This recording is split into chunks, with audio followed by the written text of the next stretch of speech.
Yeah, welcome to this presentation about the Master Program in Engineering Design at KTH. My name is Kjell Andersson. I'm the Program Director for this program. And to my assistants, I have the Student Ambassador Pranath Shetty. We'll first give a short presentation of the overall theme and content about the program. Layout of the program, and yeah, what courses we have and what's in it. So about the program, it's a 2-year master program. We are covering a broad and interdisciplinary field of product development, the special focus of machine design. And the second bullet says it's one-track machine design. It could have been named a program in machine design, but for historical reasons, we have the track concept still remaining. It has shrinked from 3 tracks in different areas. One was the recent converted program in converted track in mechatronics, which now is a program of its own. So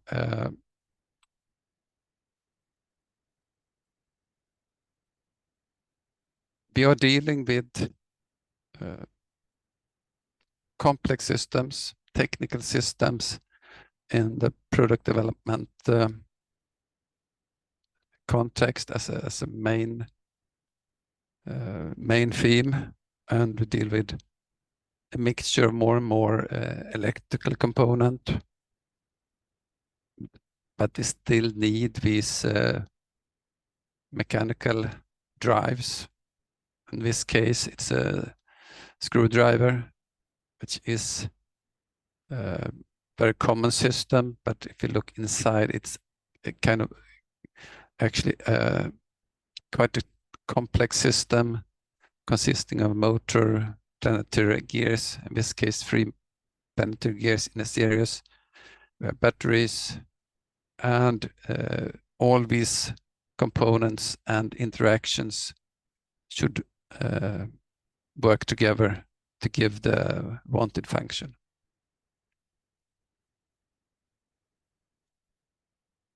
And we used to bring up applications to illustrate what we are doing in the program. It's about product development. It's about giving details to realize, form and details to realize certain functions. And if we look at applications, we have a large range of products into the category that we are dealing with.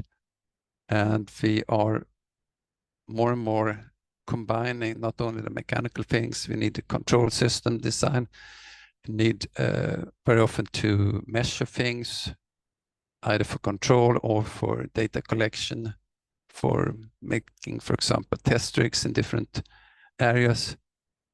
These are some of the applications. It's picking up a wide range from the top left, which is a wave energy converter, which means we have projects and areas dealing with a lot of the challenges with this sustainable transformation.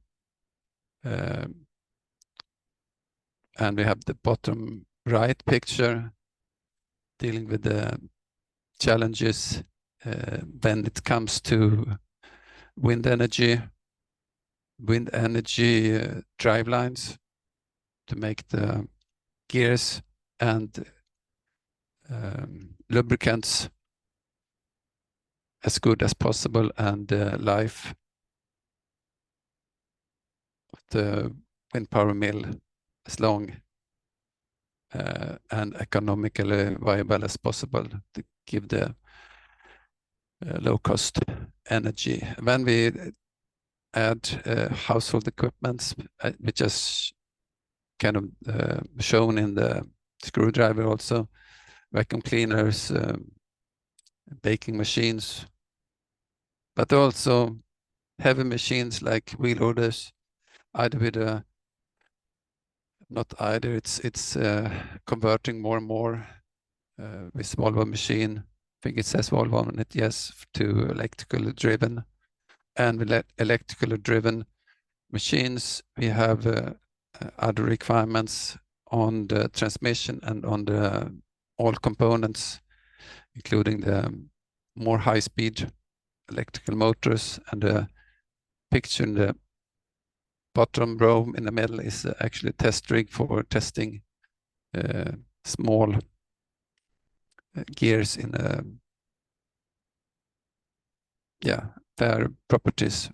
Well, experience how to develop lubricants for this type of transmissions. When we have more listed the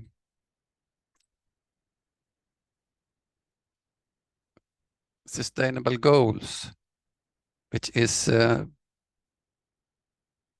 most closest to our applications and our activities in the program.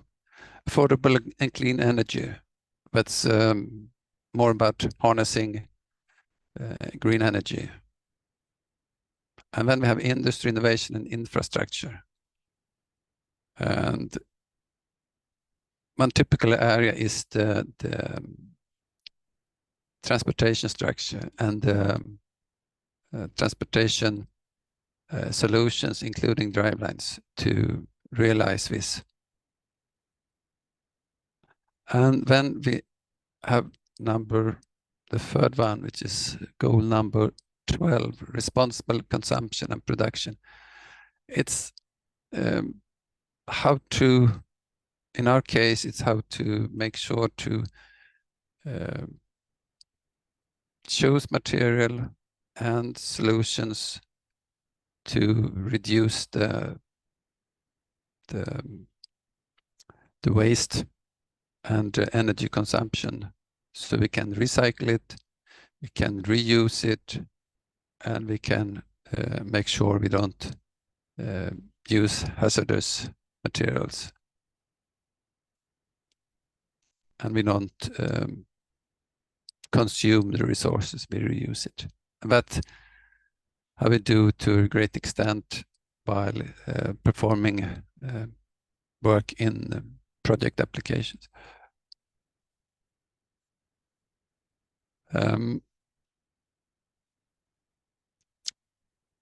Next thing to briefly mention is about the topics that are covered during the education. I have some catchy word, it's in English. You will learn how to create, dimension, realize, and communicate technical high-quality product with a customer focus in an international environment with an efficient support by using industry-relevant tools and methods, having an industry focus. And there are many things listed. If it start with the groups, could start with systems. We look at systems, whole systems. We have two wave energy related. Said one is the yellow one, which is a wave energy converter with a new startup company. Another middle one is a tidal energy concept, which is also in a prototype. Both are in a prototype stage, or I think it's full scale. So what the example of systems, the middle picture is actually type of a car project. This is a system project, designing a car to consume as little energy as possible, and then going through interactions, how the consumer user feels in different situations. We need to be able to give detail analysis and geometry about components and systems. We will practice how to make models and prototypes of mainly in the advanced course project, machine design, and the same material shape and manufacturing is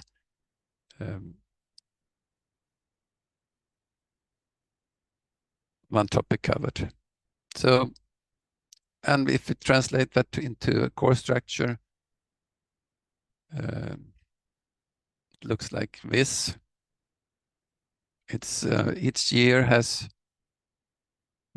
is divided into 4 education periods, ending with an exam week. So we have, and it says 1, 2 is during the fall. Maybe shouldn't start with 4. We should start with 1. Year 1 and year 2. Here it's year 4 and year 5. That's for the internal KTH students. So we have more about components and general design in the first courses, machine dynamics, machine design, to deal with high-performing components. Then we have more about systems,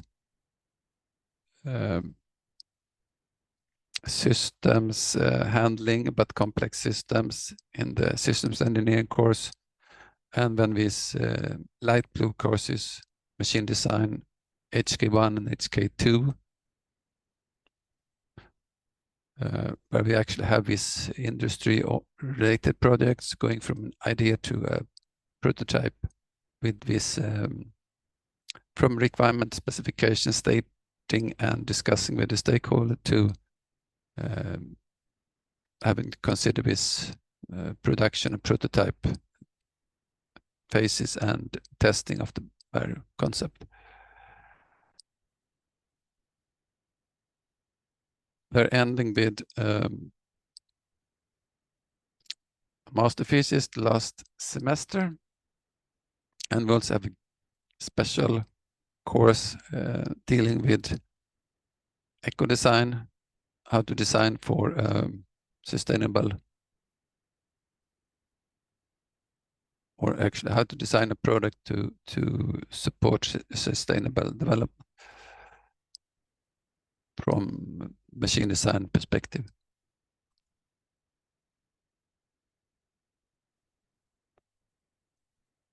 And this is some listing of projects be done in the machine design courses. It's these light blue courses lasting 2 semesters, started in the spring semester in the first year, making a pre-study, a concept generation, stating requirements, and then develop it and makes a prototype during the next course during the fall.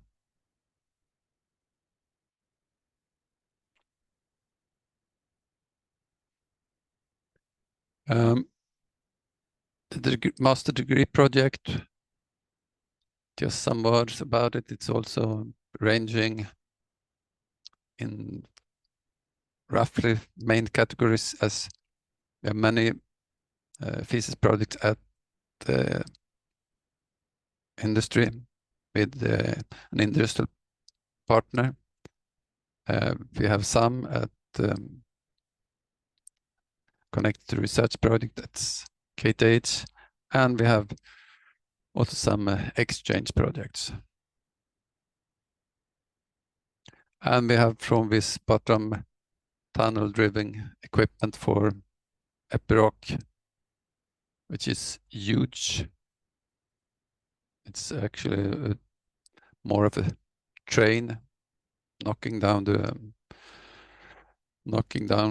rocks, supporting the tunnel, transporting away the material that is cracked from the walls to small haptic devices for surgery training, to this headset for neurosurgery at Elekta. So it's wide range, depending on your interest, what you want to focus on. Where do you end up after your studies? If we look back in history, if we look back at LinkedIn, if I find where my students end up, we have a lot of in mechanical industry, Scania, Volvo, Atlas Copco. Also, Ericsson actually has quite a lot positions in mechanical engineering development. We also have actually HK projects. We have several of them at Ericsson related to 5G radio stations, radio antennas.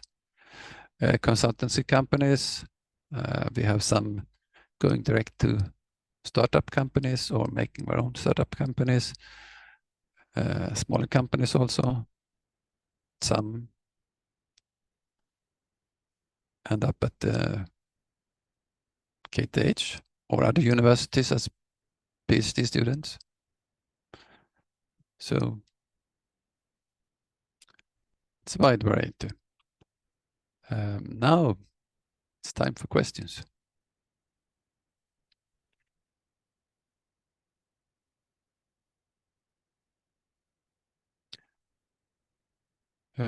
Should I pick from the chat or do we have a chat? I don't think anybody's okay. any I thought it was the chat. I thought it was the numbers not yet selecting room. But if you want, I can also present. I also have a presentation. If you want, we can do that also. Yeah. I stop this, and you have a presentation. Yeah. Give some like of just your to share my experiences and what. Yeah, that's fine. Okay. So, as you can see, I'm Pranath Shetty, and I'm currently doing my final year of my master's in engineering design. And you can ask any questions to me through the KTH website. You can contact me through there. You'll find me on the website. So, I would like to talk about what I found best about this course and why I chose this course per se.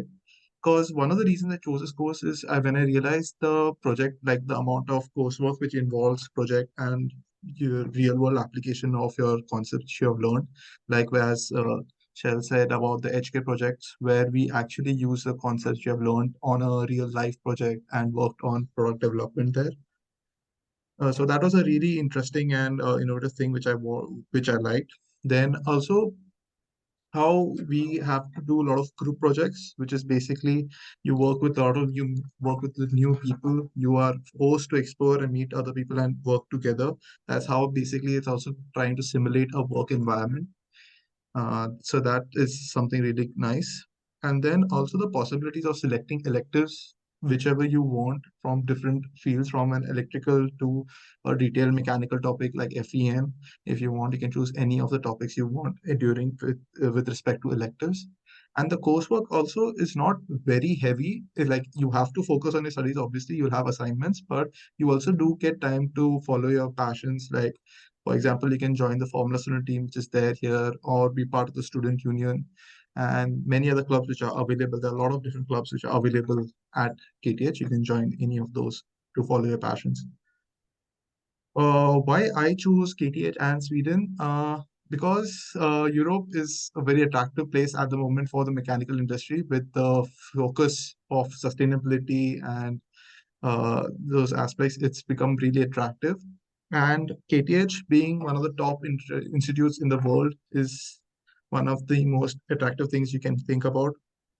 Also, one of the things which attracted me was the work culture, which is developed in Sweden, where it's not, it's you have to manage your time. You can have time for yourself, not just work. So those were one of the few things which attracted me towards Sweden and KTH per se.